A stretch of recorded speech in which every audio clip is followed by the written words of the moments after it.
Sekarang ini serangan-serangan di sosial media ini makin keras.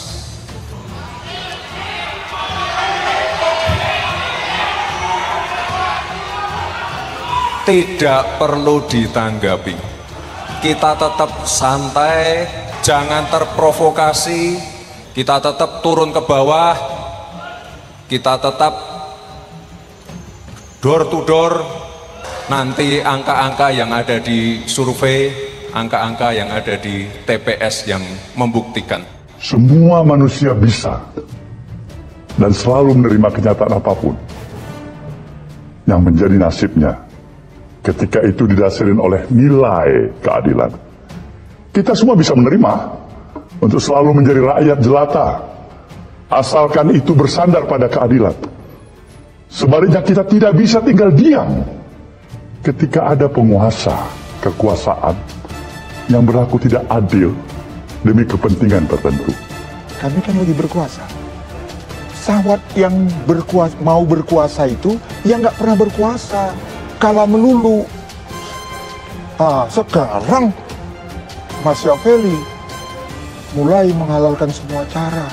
Nggak sedih sekarang lihat. Dan ingat, ini reformasi saya katakan. Rakyat itu sudah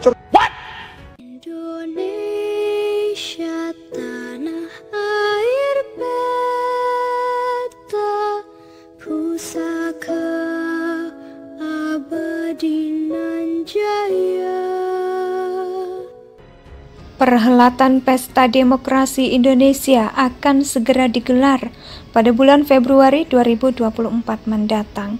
Sudah dipastikan 3 pasangan capres dan cawapres akan berlaga di Pilpres nanti, yakni nomor urut 1 Anies Baswedan Muhaimin Iskandar, nomor urut 2 Prabowo Gibran, dan nomor urut 3 Ganjar Pranowo dan Mahfud MD. Dalam beberapa hasil survei, Prabowo dan Gibran di luar dugaan berada di puncak walaupun diterpa isu dinasti politik MK. Dan isu negatif lainnya menurut survei juga ternyata mayoritas masyarakat menerima isu dinasti politik. Ya, pasangan Prabowo dan Gibran seolah menjadi kubu yang mewakili pemerintah. Oleh karena itulah mereka selalu memuji Jokowi, memamerkan pembangunan di era pemerintahan Presiden Jokowi dan prestasi-prestasi lainnya.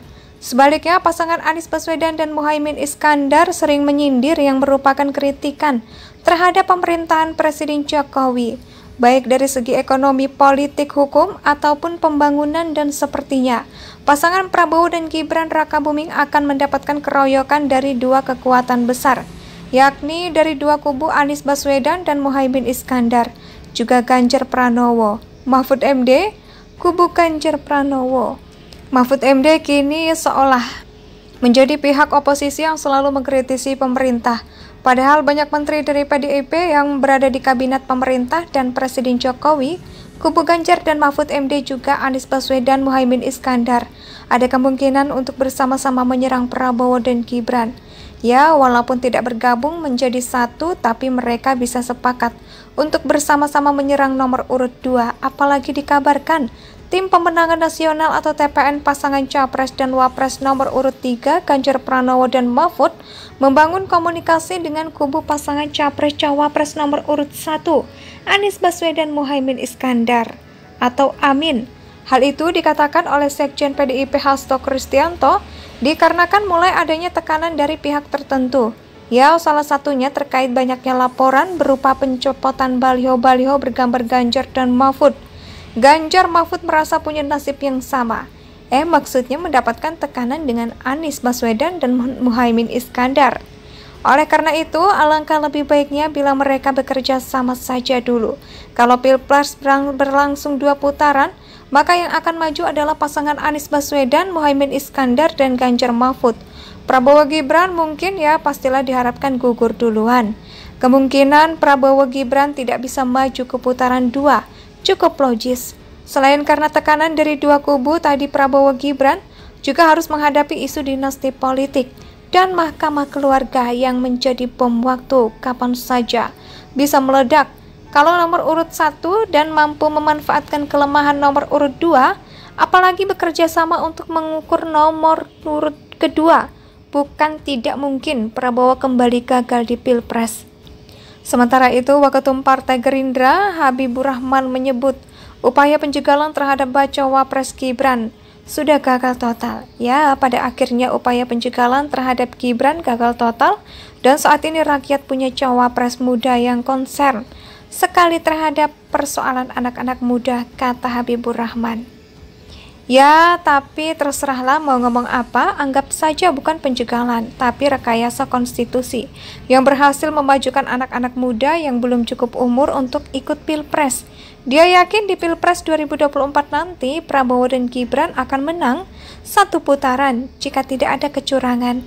Ya, dari awal memang banyak yang mulai curiga kenapa di banyak survei elektabilitas pasangan Prabowo dan Gibran bisa sampai 40-an%. Sudah begitu, yang bikin lucu adalah banyak yang mulai memainkan narasi kemungkinan pasangan ini bisa menang Pilpres dalam satu putaran. Saya sebut ini adalah strategi marketing, produk secara jor-joran. Perhelatan Pesta Demokrasi Indonesia akan segera digelar pada bulan Februari 2024 mendatang. Sudah dipastikan 3 pasangan capres dan cawapres akan berlaga di Pilpres nanti, yakni nomor urut 1 Anies Baswedan Muhaimin Iskandar, nomor urut 2 Prabowo Gibran, dan nomor urut 3 Ganjar Pranowo dan Mahfud MD. Dalam beberapa hasil survei, Prabowo dan Gibran di luar dugaan berada di puncak walaupun diterpa isu dinasti politik MK. Dan isu negatif lainnya menurut survei juga ternyata mayoritas masyarakat menerima isu dinasti politik. Ya, pasangan Prabowo dan Gibran seolah menjadi kubu yang mewakili pemerintah.